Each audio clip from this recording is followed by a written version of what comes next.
So the Game of Thrones finale is finally out. Finally done with. Finally said and done. The ending is clear. And George R.R. Martin is still writing. Do we know if the books will be anything close to it? Well, obviously we know that there's already some drastic differences. Like the fact that Jon Snow is not, Aegon. Those are two separate characters. I don't know if HBO was just too cheap to hire another actor for the last season, or what? I mean, they probably could have introduced him the season before as well, because they're a mix of both books in there. They could have thrown that character in. I mean, I guess they would have to throw in all the supporting characters to him as well, the people who raised him, and Essos, and all the stuff going on there. But that's not what I'm... That's not the main question for today's video. Now, the main point of today's video is to wonder if the incest love between two Targaryens. I'm not going to say Jon Snow's a Targaryen, because clearly he's not in the book, but he is in the show, so we'll go with that. It's sort of half and half, as it really is, at this point. Whether the two of them having some incestuous love would have prevented a slaughter, a massacre by Daenerys Targaryen. And even what was going into her thinking there, if it was realistic at all, and if it was just more so ruined her personality for the perspective of just adding a plot twist, you know, furthering the story but ruining a character. Shows do that a lot, and let's be honest, that's really where I think it went. But I'll get to that, because more interestingly, would incest have stopped it? Would she have not done the massacre if Jon Snow had made some lovey-dovey with her and got over the whole incest thing? I mean, let's start off with the moral question: Is incest good or is incest bad? Well, moral questions are like 90%, if not 100%, subjective. I would say there are some people out there that believe there are moral absolutes, and I think a lot of us can agree on, like, well, murder is bad, and this is bad, and that is bad, but then you get into, like, the subjects of, like, some people are willing to make exceptions for war, and they're like, well, killing in war, that's just battle, that's not murder, and, you know, like, the terms get wishy-washy, and things change and shift and all that.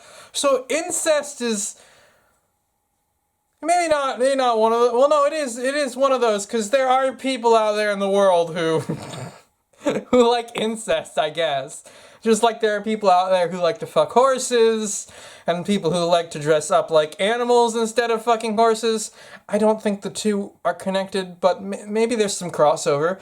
I apologize to all the furries who might be pissed off by that. But nonetheless, I think when it comes to incest, there's only one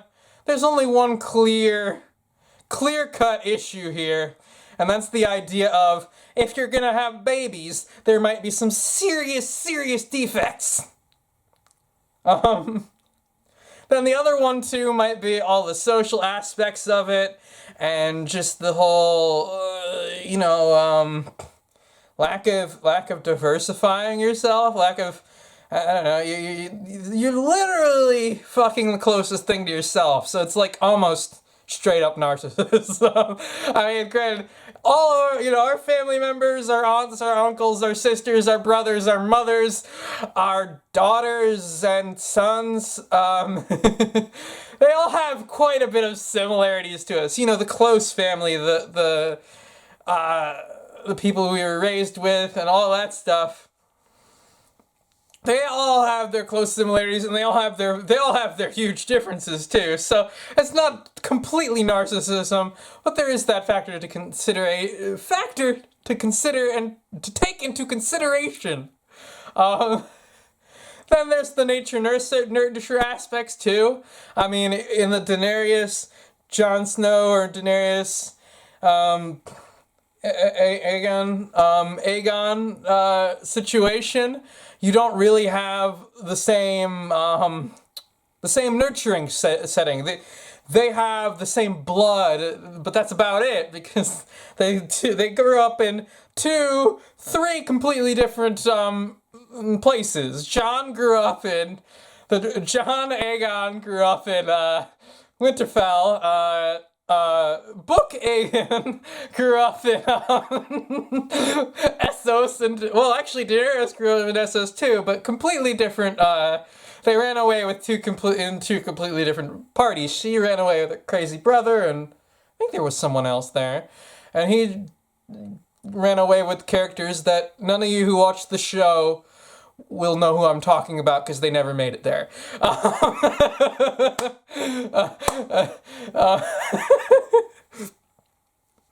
So anyways, so there's a huge difference. There's a huge difference in how they grew up. You know, I mean, I guess both in the book series, both of them grew up on the run. So you know, to some degree, their nurturing even was similar. And I don't know if that's where Martin's gonna go with the books, because that's really interesting. Like, is incest gonna be a part of the books? I would think yes, because I think Martin secretly has some like serious incest fetishes stuff going on, and I don't know who. I would love to know who in his family he wanted to or was getting it on with, because I feel like that's even more interesting. But you know, we've got the Jaime Lannister, Cersei Lannister thing, and we've got yeah, that's the other big one. I don't really know. I don't think there were any other situations of incest in Game of Thrones. Not any main major plotline incest things going on. There might have been some subtleties here and there. I don't know if Dorne had anything going on like that. I mean, they were very open sexually, but I don't know if they did any incest. I think they would probably have no problem with that if they were really into it. You know. But, you know, the incest. Overall, I don't think, like, that would be a horrible way to change the plot. You know, if John, because we were talking basically the show at this point, if John just, you know, retained his feelings from before he knew that he had an aunt, they would have totally got it on. Like, the feelings were clearly mutual, the shit was real, that was probably gonna go somewhere. I mean, from what I viewed, it was certainly a little bit ambiguous as to whether or not they were willing to get it on, or whether or not they actually got it on at that waterfall there. Cold place to get it on, but nonetheless, I mean, John grew up in snow, and I don't know, she could have the fire of a dragon warm them up or something. You know, there's many ways to make that work, you know. And I think that's a good question, too.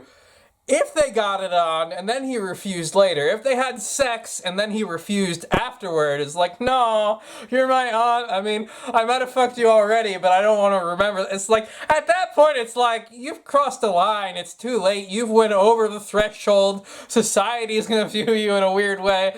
Your own views, I mean, you know, in reality, they clearly didn't matter, because when you didn't know she was your aunt, you were willing to do it, but now that you know she's your aunt, it's like, really? Doesn't make a difference. Really doesn't make a difference. It's all just it's all in your head, you know? It's all in your head, and most of the feelings that go into fucking, most of the feelings that go into getting it on, are not intellectual, conscious mind neocortex decisions. These are like very limbic and reptilian feelings of fuck or flight or run or sex it up and ooh love it rub it dub in my tummy on your lovey. What? Okay, that could work too. I don't know. Rarely do rubbing a stomach on something. That's usually not the main thing of rubbing, but you know, I mean, I think that could be interesting, right? Stomach. I like the ears probably are nice, right? The neck, that's a very common one. The stomach? That's so close to the genital region that I feel like most people would just go down below rather than focus on there. I mean, we got the nips. Those are nice. Shoulders, I don't think that happens that often. And if anyone engages in shoulder play, please let me know. Because that's fascinating. I want to hear about that. I want to hear about elbow play too. Like, these are the regions. I feel like anywhere where there's like a pointy joint, like that's probably some of the less sexually desired areas of the body. I think you could like work with some of the inner stuff, like you could get some sensations there and stuff like that. Like, I don't know, like chin rubbing, like that. I mean, I suppose you got the nose rubbing. That's the Eskimo kiss.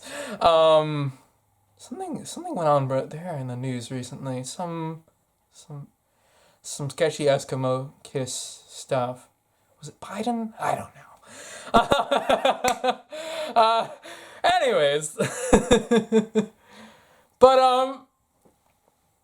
really, in my mind, they were into it before. John has no excuse.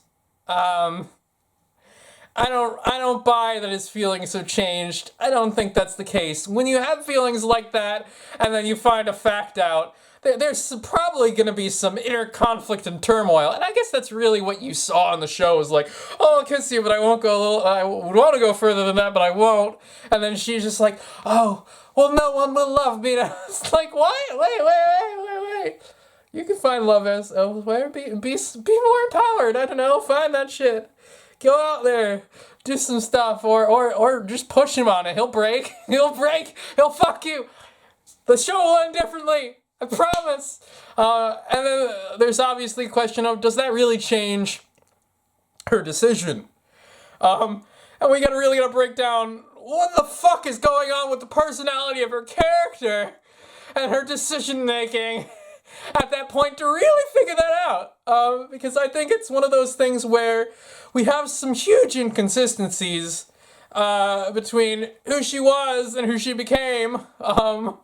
A lot of her friends and lovers and stuff died, so you could say that that's an emotional shift. It pushed her over the edge. At that point, you know, her advisors, her Jorah, her Mormont, oh, who she couldn't love as she loves you, John.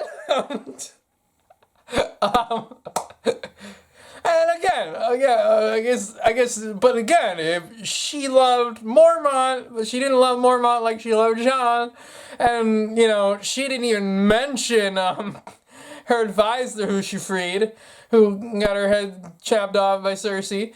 And those two are not as big of a deal as John. Then John is really the pivotal factor. That's the pivotal loss at that point is, oh my God, I'm your aunt, and now you're not into it anymore. But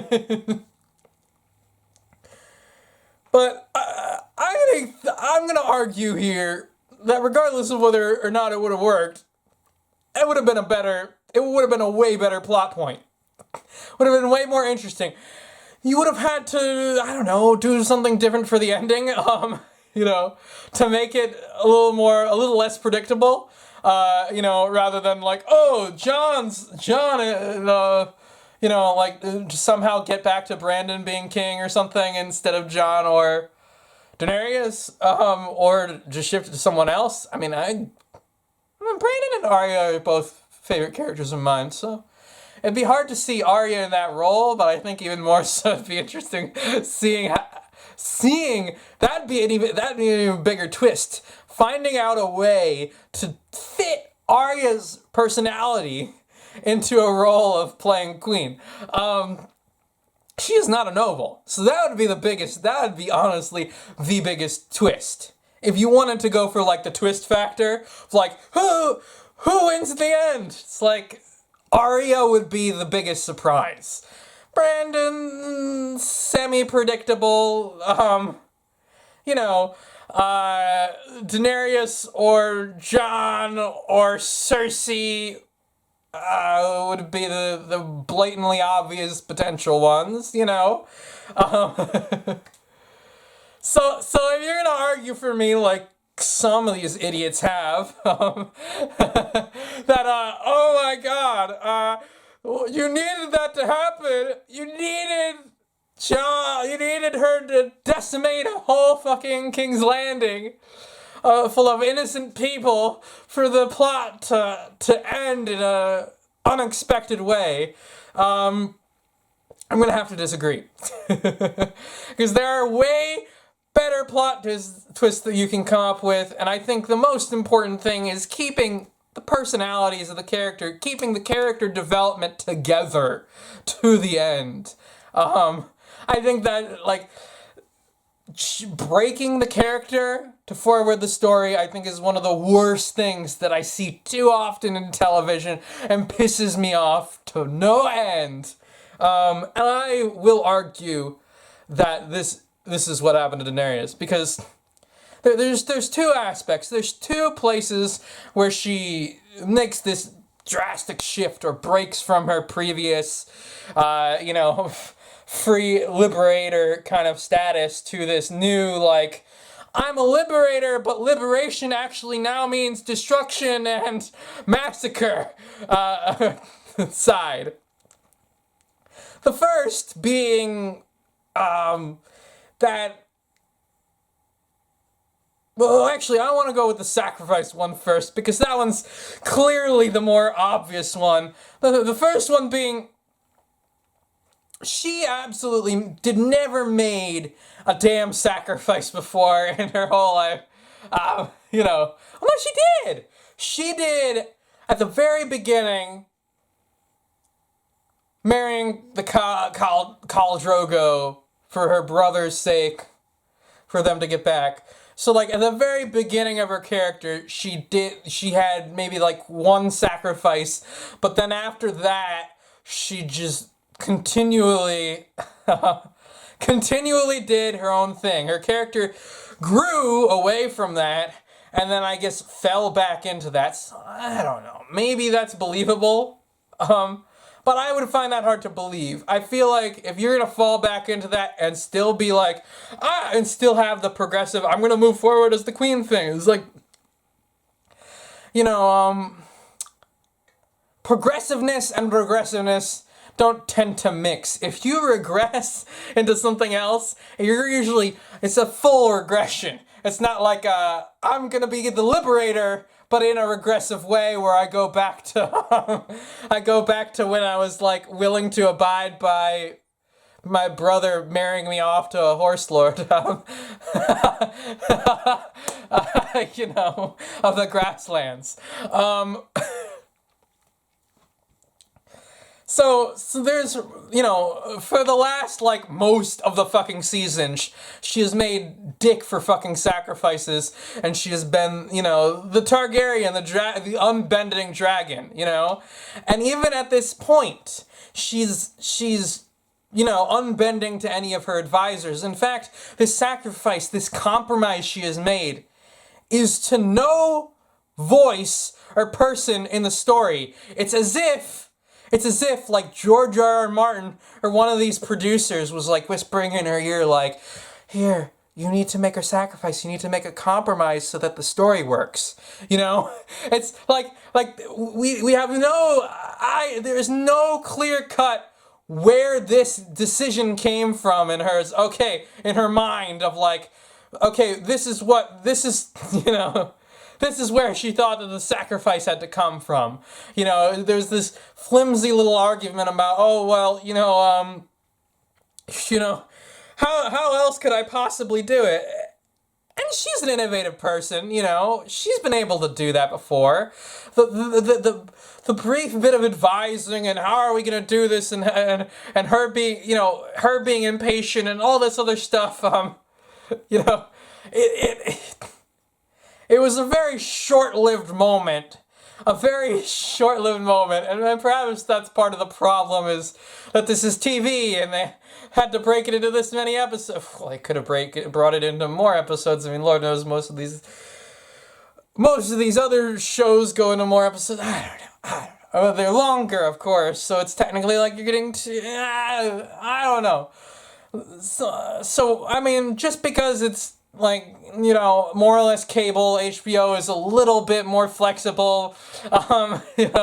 There are some constraints that go into this, and those constraints might have been part of what ruined this, part of what made this this character shift so quick and unbelievable, and just for the plot twist and just to move the story along. But so she just makes this sacrifice that she doesn't explain why it has to be a sacrifice at all. I mean, like, at the very clear, and to be honest, it's made clear in the show after all the advising, in that moment, that she doesn't have to make that sacrifice. So it's not really a sacrifice, it's just her raging at that point. Because the bells have been wrong, the bells have been wrong, that means they're surrendering, and Cersei's stuck in her castle, can't do shit, and, the additional thing is why does she have rage for, innocent civilians and people like that? That's the other big part, is she, before in the show, had a very clear, it was a very clear and defined, this is good, this is bad, this is evil, this is, it was what most of us believe. And then all of a sudden, as it goes towards the end here, that kind of thing shifts to, oh, well, just because Cersei brainwashed them, now they're bad guys too. It's like, okay, no. Like, you have to explain how a personality like hers even begins to remotely think something like that. It just doesn't, because it is so clear-cut and straightforward. Okay, slavers, they're evil, Slaves, they're good. It's like she didn't fucking kill a bunch of slaves early on and call it liberation. Even if the slaves were brainwashed and the armies were, there were always clear distinctions made. There were times where advisors had to advise her against certain things and all this other nonsense. But, up until this point, she pretty much made, all the logical, this person's good and this person's evil decisions. Now, the whole, mass slaughter thing, yeah, no, she's a killer. That's obvious. That's not my issue. My issue is not oh, can she kill a bunch of people? Yeah, she can kill a bunch of people. She can brutally and ruthlessly kill a bunch of people. She's always been that way not the very beginning. Again, she had an evolution from when she was this timid, go along with everything her crazy brother says, to okay, her brother's an incompetent and she has to take power now. She's married to a Cal and all this other stuff's going on. And then dragons come out of a fire and all this other fun stuff. There was an evolution there. And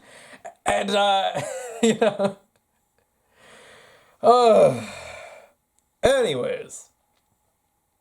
So we have that whole situation of she always had a very clear distinction of good and evil, and it was usually on point with what most people believe until this point in the show. And at that point, the only explicable thing is, okay, it's so they can make a plot twist. You know, it's like painfully obvious. Okay, here's the plot twist.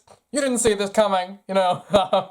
Or you did see this coming when her advisors started, you know, she didn't say anything, but she didn't say any quibs back to her advisors, and she just looked at them when they told her about the bells. You know, when the bells ring, please. Don't kill everyone. You don't need to sacrifice.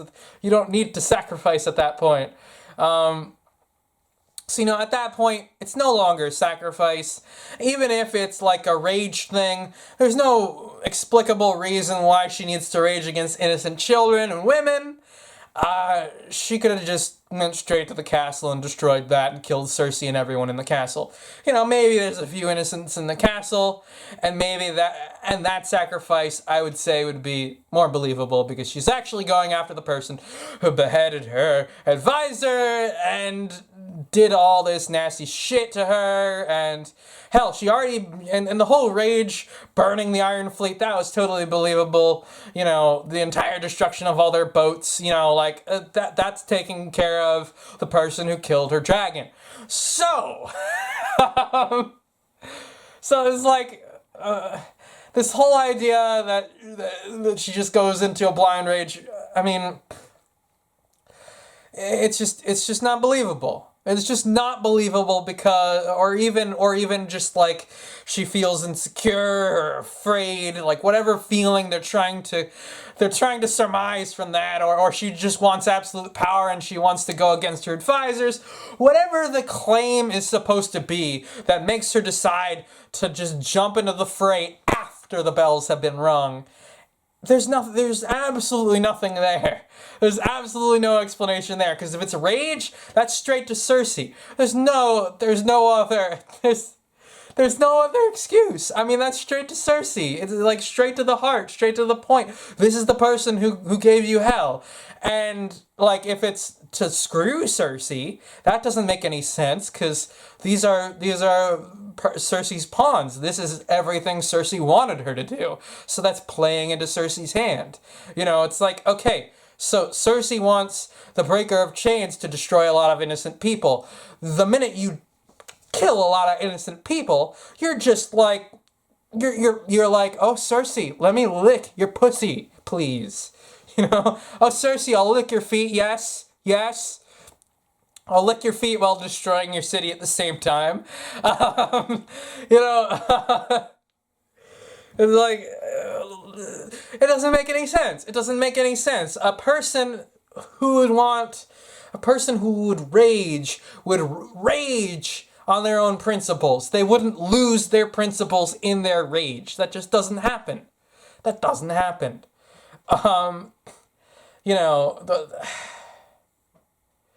know, or at the very least, if it does happen, the rage is directed at the person, and then, you know, like, I believe that plot twist a lot more. The rage is directed at the person, and then after they're gone, oh, well, I still have rage, I don't feel satisfied, now where do I go? So she went straight to the castle, killed the shit out of Cersei, and then was still frustrated, and went to the town and started killing everyone else. I'd believe that a hell of a lot more than, like, oh, destroy the town for like 80% of the episode, and then, oh yeah, by the way, there's a castle here. I almost forgot about that. Like, I was just busy carpet bombing the whole front that I came from. And now I'm just getting the castle at the very end. It's like, no. Straight to what made you so angry in the first place. Straight to the heart of your losses. Straight to all of that shit first. Go after Cersei. That's what makes sense. And you could argue insanity, but even insanity has more logic than that. I know people who have went crazy. I've met people who are crazy, who I didn't know beforehand, and all of them have there's some sort of rationalization and some sort of disconnect from reality, or some sort of seeing of like schizophrenia sort of stuff. But it all comes back to some fundamental sort of beliefs, or, rationalities or whatever. It's not this just amorphous thing that you can like, oh, well, people don't understand crazy, and crazy is just this confusing thing that's devoid of reality, so we can just put anything into it, and just boom, you're crazy, crazy Targaryen, crazy Targaryen, crazy Targaryen. That's just such a cheap thing, is to just, oh, crazy, just toss it up to crazy, man. It's half-assed. It gives up on any benefit of character development, a lot of crazy, like, there's times that crazy comes from, like, unreciprocated love, and then it becomes this thing of, like, okay, well, now the schizophrenia is, oh, that person loves me, and they're following me all the time, and stuff like that. Like, that's a real thing, like, that's explainable. You can understand, okay, this person was in love, they had passion, they had emotion, but they couldn't get the person in reality, so they had to break from reality to feel like that love was being reciprocated, because they couldn't just stop loving the person, because that's not how love works. That all makes sense. That all makes sense, but not this crazy. Not this crazy. This crazy doesn't make shit for sense, because it doesn't.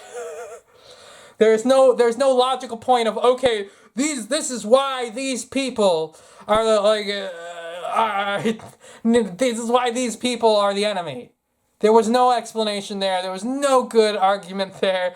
There was maybe like one half-assed comment that didn't make a damn bit of sense, and completely obliterated all her past ability for logic in the show. And then when it's like, okay, if she's intelligent enough to be able to differentiate slaves who are attacking her from slave owners, and slaves who aren't attacking her, and she's able to differentiate all three of these things, why is she not able to differentiate between, Cersei Lannister and the people she's manipulated into coming into the capital?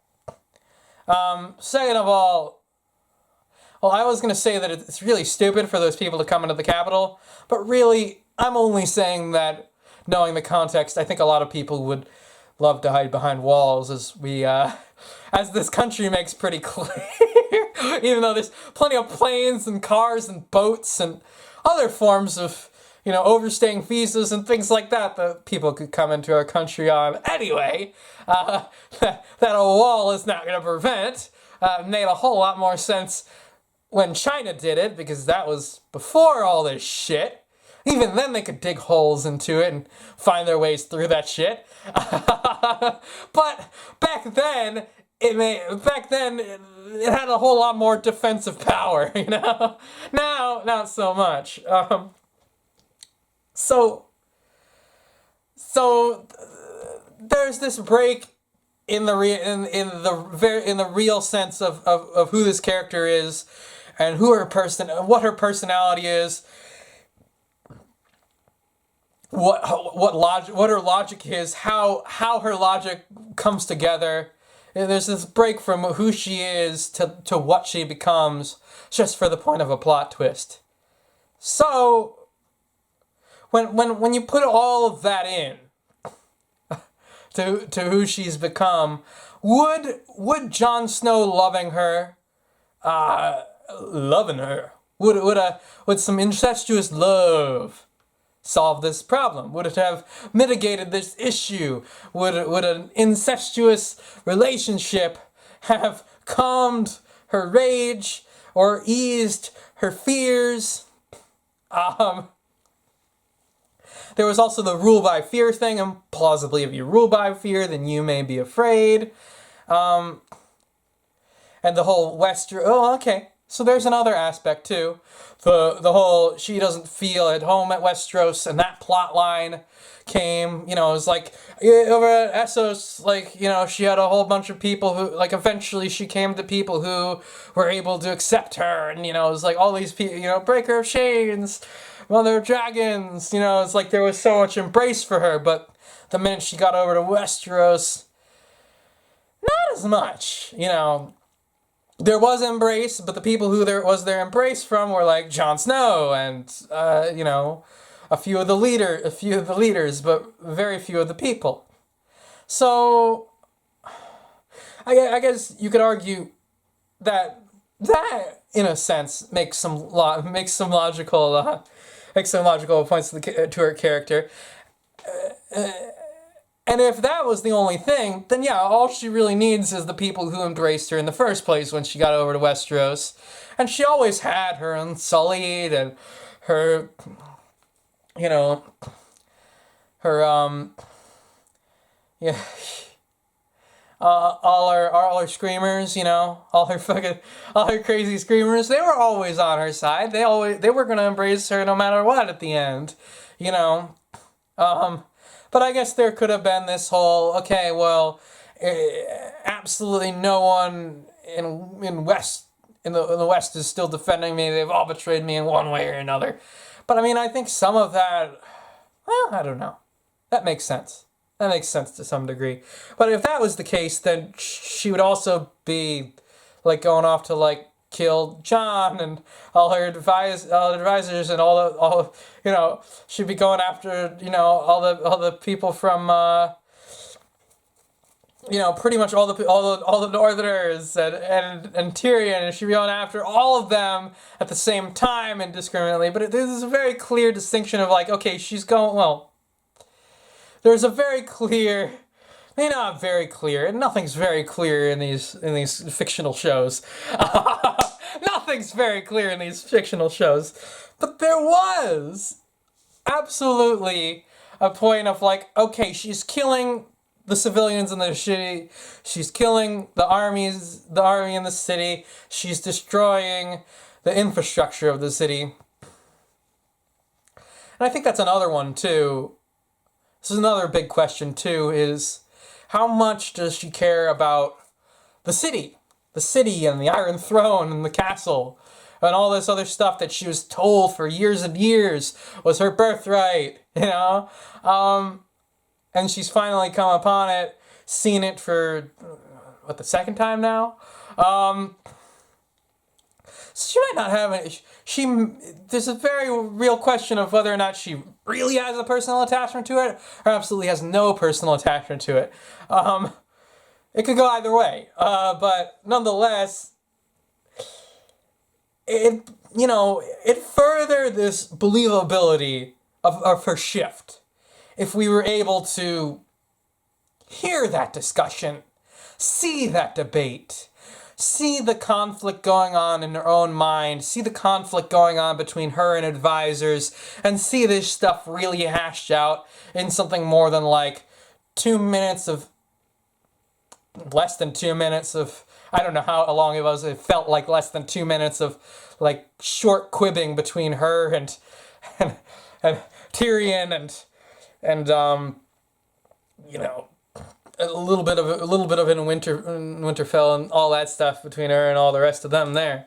It's like it just seems so poorly developed. And part of that being poorly developed is so that they can make the plot twist and all that stuff. But nonetheless, if your plot twist relies on people not communicating with each other, where they were pretty good at communicating with each other before, you have to at least develop, why aren't they communicating anymore? Wait, did they do that? That's a good question. Did they do that? A little. They did that a little.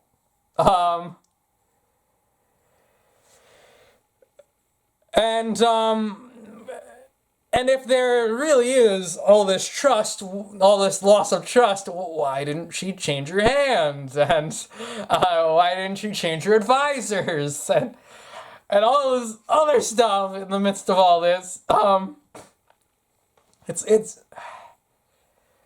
it seems, it really feels hardcore like the like a bunch of these aspects that go into making that believable were left out, left unfulfilled, just so it could be a spicy plot twist. And that's what people are pissed off about, mostly speaking.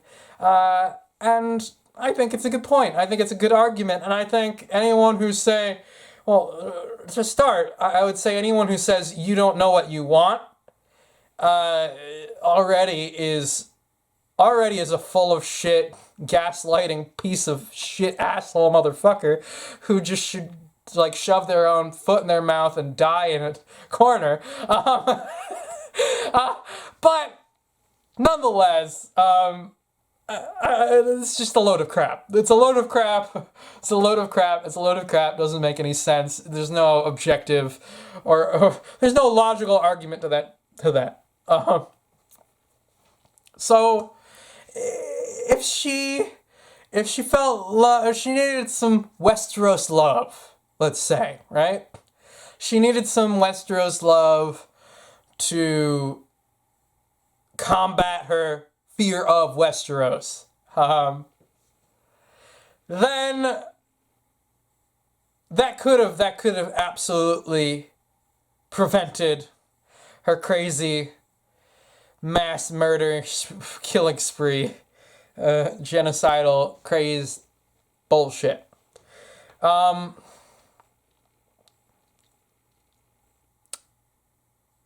Yeah. I probably could say 10 or 20 more things about this, but I have been talking for a long time, and I don't know if anyone would want to hear it. The other thing, the last thing that I had on my mind that I might as well pan out a little bit here is if she was so afraid of Westeros, she could have just gone back to where she was loved. And I think that would make a hell of a lot more sense as well.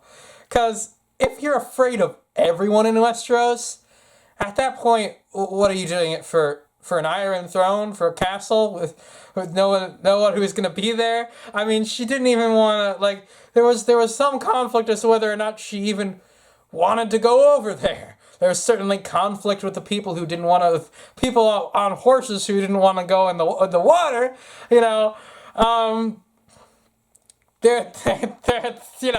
it's an easy step back to okay. I'm just going back over the ocean to where people accept me, and I'll liberate there where people aren't afraid of me. You know, very easy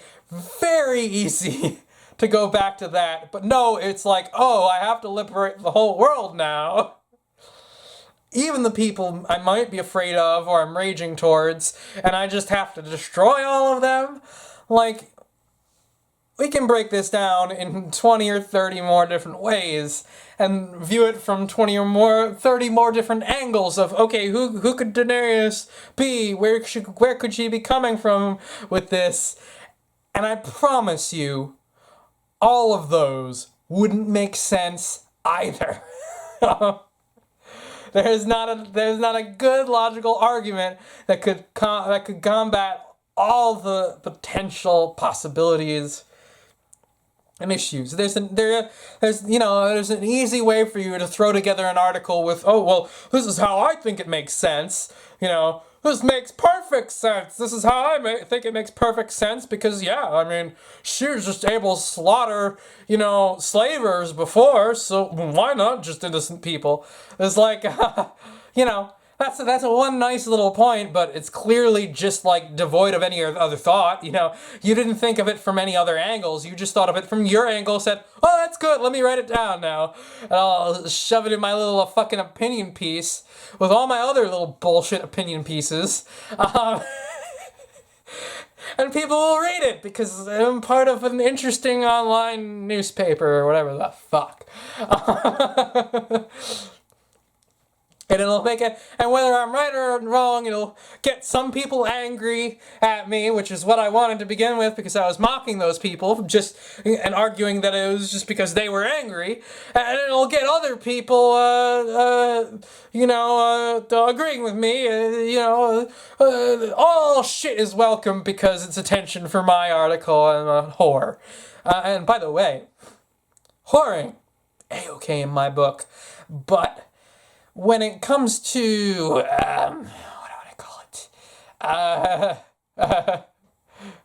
Things that we put the word whore on that aren't whoring, like Joe Biden saying, I was willing to prostitute myself to the big donors. At that point, it's like, ugh, ugh, ugh. you know, or like, I guess what I was going for was really more just saying like, narcissism, narcissism. Yeah, I don't know. I mean, I think narcissists could totally get into some sex stuff if it was more accepted in society, if it wasn't stigmatized in society, you know. I mean, especially if you're, well, I guess it really wouldn't. I guess really rather than whoring, it's more like masturbation. I guess masturbation in some aspects it can be a very narcissistic thing. Also, it can be a very beautiful thing. I think an incestuous romance that would have ended the whole thing would have been very beautiful. But at the same time, I mean, there would have been the conflict of which one of them rules, or do they both not rule? Maybe they fly off into space. I don't dragons. I don't know. I don't know. I don't know how you'd make it interesting at the end after that. There's totally a bunch of ways you could do that. Well, first off, she wanted to liberate a bunch of other places, so maybe the minute she leaves, who's left? I'm back. So maybe after she left to liberate a whole bunch of other places in the world, maybe like the bastard Baratheon comes to take the throne. That'd be a major twist. You'd also have to majorly develop his character at the very end, but I feel like that'd be a lot easier to do because he barely has a character to begin with. You guys might not even know who I'm talking about. You might have to think back. Oh, you mean the person who's like making shit for Arya at the end? Oh yeah, I remember now. Oh yeah, you made her like a weapony thingy to fight the dead with. Yeah, him. Oh yeah, the guy who had his fucking blood leached from him and shit like that. That guy, yeah, I remember him. The guy who Stannis took early on. Baratheon bastard. Yeah, I know who you're talking about. I know who you're talking about now. Like he barely has a character. To make him into, it's much easier to create a craving for power in someone who sees an opening that they didn't have before. It's a lot easier to do that than to and have it be a believable, realistic personality for a realistic character, than it is to take an already deeply developed character and just completely 180 them at the very end. Not completely 180 them at the very end, but pretty fucking close to completely 180 them at the very end, just for a cutesy little plot twist. And again, like I said before, if it was a rage thing even, like, I gotta emphasize this, if it was like a rage thing, for example, like this one dipshit author was saying, that's what he thought anyways, megalomaniac, rage, power, makes perfect sense. Then it would just be a straightforward, straight to the castle, destroy Cersei, and then my rage is not satisfied, my revenge is still, my anger is still here. Oh, I have to let this out, burn the rest of the city, She already let out so much on the so many flames on the iron, on the fleet. It's like, it doesn't work. It doesn't work.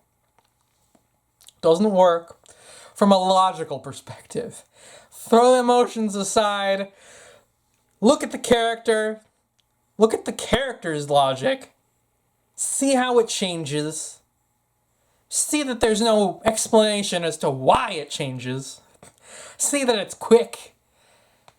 See that it doesn't make any sense. See that she's willing to sacrifice now when she pretty much never was before. And that's like her main argument. Like, sacrifice! It's because of sacrifice. Really? Sacrifice? Well, certainly not when they rang the bells. It's like all these poorly held together, last minute, shit-eaten things just to help throw a plot twist together, just to push the story into an unexpected place. It's unappreciated. It's poor. Lord knows, to make perfection. I mean, I'm not saying I could make perfection in the place. My criticism can be hollowed by the fact that I'm not developing this. So, take it, if you're watching this right now and you were a part of this, take some ease in knowing that I'm not in your shoes. I didn't have to make it, but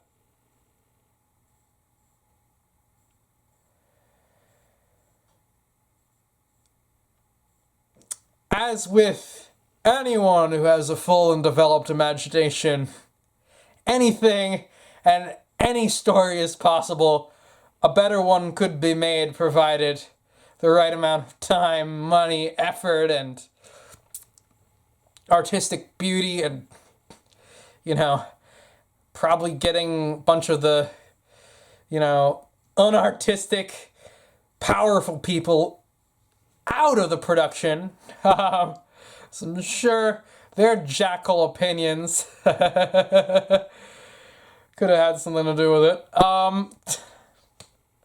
Because these people are much better at accumulating power and money and fame themselves than they are at, creating good artwork.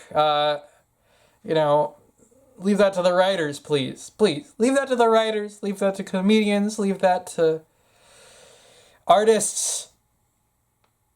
They know what they're doing, and if it was an artist who failed this, maybe it was time constraints. Maybe it was complications with coordinating with George R.R. Martin in his book. There's a lot of aspects to which I could completely understand why it could not have been fully developed. But in my mind, fully developing a story should take precedent over all other things that clearly in our society take precedent before the story nowadays. Like, well, we need to make it 45 minutes. We need to make room for commercials. We need to please advertisers. Our producers need to have a say in this. Our stockholders need to have a say in this. I don't know if stockholders ever have a say in these things. The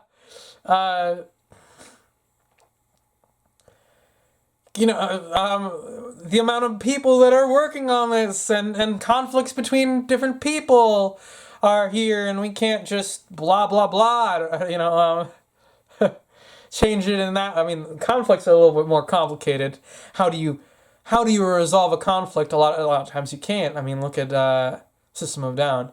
I would love for them to make music again, but I completely understand why they can't, or I don't completely understand why they can't, because they're not publicizing their drama too much. Enough to get the real juicy details, they're not, but I understand how there could be a lot of drama in some of these things.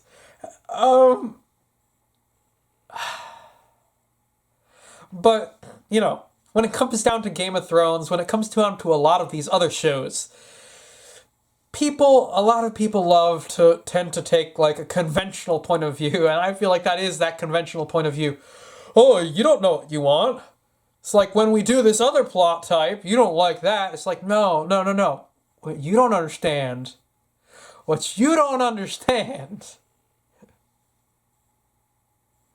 is that all these things that you think matter, or that you think you know, like, you have a block here. You have a big old wall in front of your face, a narrow view in front of your eyes. You have, you have constraints of money and capitalism and all this other shit that never changes from production to production to production to production. And you wouldn't even dream of questioning because you are, a bunch of, in the box thinking retards. That given the right person would be 10 times more beautiful, and we do see it. We do see it with more independent and free productions. We see these things that don't show up in the conventional ways of doing things.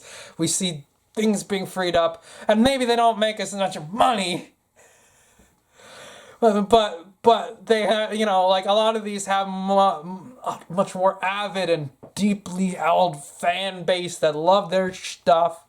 You don't have to dull everything just so that every single person will be pleased by it in the world. Because really, if you don't know what you want argument makes sense to anything, it's, well, if you're conflating every single person in the masses as being one person, yeah, we don't know what we want because we don't all fucking agree on the same goddamn thing, asshole. We don't all fucking agree on the same goddamn thing. You're trying to make something for all of us? Good fucking luck! Give up! Give up on that! Give up on that! Make something for a niche audience. Come on. Be brave. Be brave. Take a hit. Take a hit. Drop that capitalist shit for a second and make something beautiful. Make a piece of art. Not like it has to, it can't put, and HBO does push boundaries in certain ways. I love when people push boundaries. And there's great moments to be had. But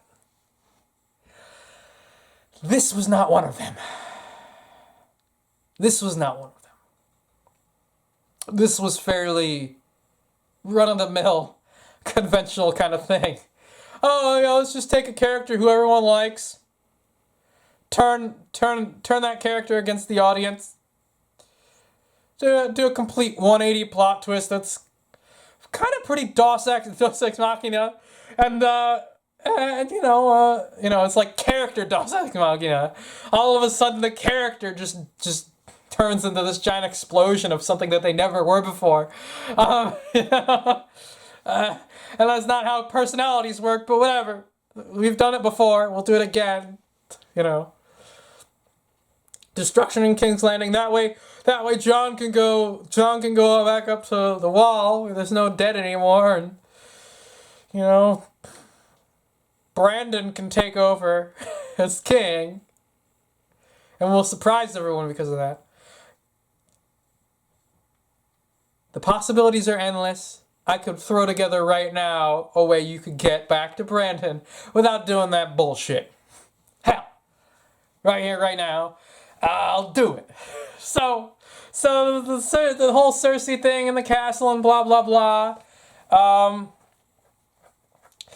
Daenerys comes in, destroys all the fucking machines with her dragon and shit like that. Destroys the Ironborn. Cersei's the only one left and all this other crap. And Daenerys decides after the bells have rung to go fly into the fucking castle to meet Cersei and to take her surrender. Cersei refuses to surrender somehow. Somehow you can just lag, as they already did. You can just lag Jaime coming in and lag Arya coming in and lag the Hound coming in. You can just lag them coming in to kill or save Cersei. And then have, you could have, you could have at that point, Cersei had her crazy motherfucking maester, create all of this fucking, all this lovely green fire, and have it built up in the castle as a last defense, to which, to which she could at least, have her last fuck you and destroy Daenerys while she left and escaped or something like that. Daenerys comes in, Cersei doesn't have time to run from Daenerys, but does have time to set off the shit, they both blow up. Or vice versa, you could have all of a sudden Jaime comes and distracts Daenerys just long enough for Cersei to run away down into the tunnels and get out via the skiff without Jaime. Meanwhile, Arya and the Hound are chasing after her, and somehow they either get on. Well, they don't get on the skiff with her, but maybe they find another boat, or they somehow find another boat that's there. Maybe instead of Jaime spending so much time fighting our Kraken, maybe he shows up, he swims to shore a little later, since it's so easy to lag times here, and people don't have much criticisms over that. It takes him a little longer to swim to shore here, and he actually has the boat that Cersei gets on, but then they find the skiff that Jaime's supposed to take, and they take that and they follow after them, and it's a fight of Cersei and the Kraken versus the Hound and Arya. Wouldn't that be fucking interesting? Meanwhile, Daenerys died because Cersei blew her up in a fire, with the dragon too. Certainly an ironic ending for a dragon. Cersei gets killed by Arya and the Hound.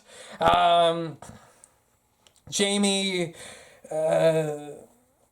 and Daenerys fight at it for a bit. They get blown up, blah, blah, blah. And that's one way of doing it, You destroy that, then what about Jon? He would be the obvious king at that point. Well, maybe,